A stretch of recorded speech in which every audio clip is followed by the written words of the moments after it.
আবু যর গিফারি কবরকে বলছে, এই কবর, আতাদরুনাল কবর মান হাদিহিল মাইয়াত, হে কবর তুমি কি জানো এই লাশটা কার?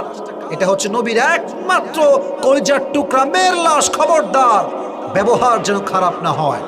কবরের জবান আল্লাহ খুলে দিলেন। কবর বলছে, এই আবু যর গিফারি খবরদার, এটা এমন এক 3.5 হাত মাটির ঘর, এখানে বাপের পরিচয় চলে না, সন্তানের পরিচয় চলে না, পীরের পরিচয় চলে না, কোন নেতার পরিচয় কবর চলে না। ঠিক কিনা বলেন যুবক ভাইয়ারা? এই কবর তাকেই জান্নাতের ফয়সালা করবে যার কাছে আছে নেক আমল। সুবহানাল্লাহ পড়ে আপনারা সবাই।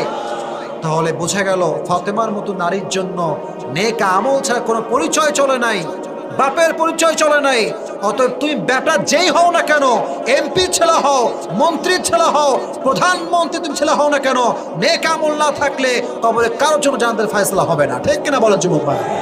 আল্লাহ আমাদের সবাইকে নেক আমল করার তৌফিক